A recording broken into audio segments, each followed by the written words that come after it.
You may think of Kundalini as a single explosive event, but actually there's a whole unfolding process that accompanies it, which can start before the activation and continue on afterwards. I'm not sure if it actually ever ends. It feels like it's an ongoing process of integration, experiences, and becoming whole. So in today's video, I'm going to talk through some of the changes that I've experienced and compare how I was before and how I was afterwards, just to show what you might expect. So before the awakening, I used to make decisions based on logic. So I was very much a thinker. I would think into situations, I would weigh up options and make a decision all in my head, if you like. Whereas afterwards, I found I had a deep intuition, a kind of knowing about things, a feeling about things. So I rely much more now on my intuition, on my feelings, and I still use my thinking, but my thinking is informed from how I feel. So there's like a switch there between the order in which I process things, if you like. I feel into things first, and then I'll make a decision with my mind. Whereas before it was probably the other way around, or purely thinking without any kind of feeling attached to it. A lot of people experience an emergence of the clairs, as I like to call them. So that's clairaudience, which is hearing things, clairvoyance, which most people are familiar with, which is seeing things, clairsentience, which is the feeling into things, which I experience quite strongly, and claircognizance, which is knowing things. So that can be quite disconcerting. You could just know things without being told, either based on what somebody said or just based on an insight. You might get some information about somebody and not really know where that's come from. So this is where the processing comes in, where there's a whole process of integration. Because if you're not used to experiencing strong intuition or the clairs, there has to be a period of getting used to that, of integrating it, of learning to work with these kind of gifts and accepting that it is part of the new way of being. Before the awakening, I had limited empathy. So again, I would use my mind to kind of think into situations. Empathy is all about stepping into the shoes of another person to try and understand it from their point of view. But I would do that through my mind and not really feel into situations. But afterwards, I found I could really feel into people's emotions, and it was a very different way of experiencing it, which I didn't even know existed before. So again, this is kind of an interesting thing with awakening, that you start to experience things that you'd heard about before and you didn't know that you hadn't experienced them, but you realize afterwards that there's like a whole spectrum of experiences which have only been imagined with the mind and not actually experienced with the body. There was a big shift for me in terms of nature. So I used to see myself as separate from nature.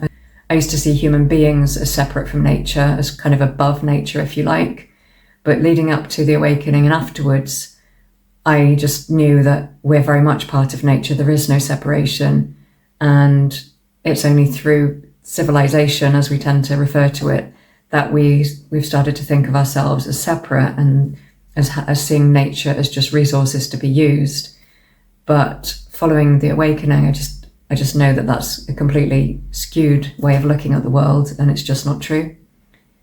We're literally made of the same elements as every other thing on this planet, so how could we be separate from it? Another important thing is nutrition. So I used to make food choices based on how much it was going to cost and what I fancied eating, so whatever tastes good, right? But after the awakening, I did suffer with fatigue and just low energy in my body, and it was important for me to start eating nutritionally rich foods and not worry about the cost, because obviously the better foods are for you, the more they tend to cost. So I had to stop looking at the value of food in terms of how much it was costing, and rather look at it in terms of the value of the nutrition it was giving me, and see food as something to fuel my body. My view on social circles changed. So prior to the Kundalini activation, I would value kind of any invitation to a social event, and I'd go along and I'd be pleased to get invited. But afterwards, I found it difficult to make small talk. I've kind of distanced myself from quite a few things like the news and television. I mean, I was never a big news or television watcher anyway, but even more so now. So now I tend to value deep connections. So I'd rather have fewer friends, but on a deeper level, than having a lot of invites to various events, which I can find stressful. I don't really like noise or stress these days. So that's not ideal to be going out to busy places or noisy events. I have had to make quite an effort to connect with people and find like-minded souls, because it's not everybody that understands this experience or that I can speak freely to. But it has taken a while, but I do feel very lucky these days to have quite a good support network and just friends that I can talk freely to. It's important to be able to share experiences and to have people who understand and are open to hear and to listen.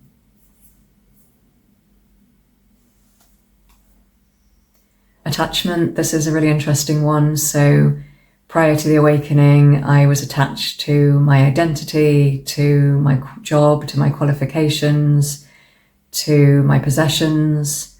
All of those things kind of defined my identity, if you like. So you can think of it in terms of like people choose a car which matches their identity. So somebody that drives a BMW wants to be seen in a certain way. Somebody who drives a Porsche wants to be seen in a certain way. It's like a possession that represents your identity or how you want it to be viewed. Whereas afterwards, I learned to practice non-attachment, which is not being attached to outcomes. So taking part in things, but not being too concerned about what the outcome is. Not being attached to possessions or people, to allow people to come and go in my life without trying to hold on to them or trying to control them. And my attachment to titles and qualifications just went out the window. It just completely lost its meaning. So whereas I'd studied before and been quite proud of my qualifications, it just meant nothing afterwards, which is kind of strange because I put a lot of energy and time into getting certain qualifications. And then afterwards I realized it's just a bit of paper. It's not actually proving anything. A big one is authenticity. So it's extremely important for me to be completely authentic as far as I possibly can. And before the awakening, I probably would have said I was authentic. And I think I did try to practice that, but I hadn't really understood the depths of how deep that goes. And there was like an emergence of a new personality, which I didn't really recognize, which was really just parts of myself which I had suppressed because I'd learned they weren't acceptable, or I didn't receive any external validation when I behaved in certain ways. So it's social conditioning really, where we're shaped and formed by the people around us and by society to express ourselves in certain ways and to not express ourselves in other ways. But this really evened itself out through the process. And I found that this new personality, as I experienced it, was coming through very strongly, and it wasn't something that I wanted to or could suppress anymore.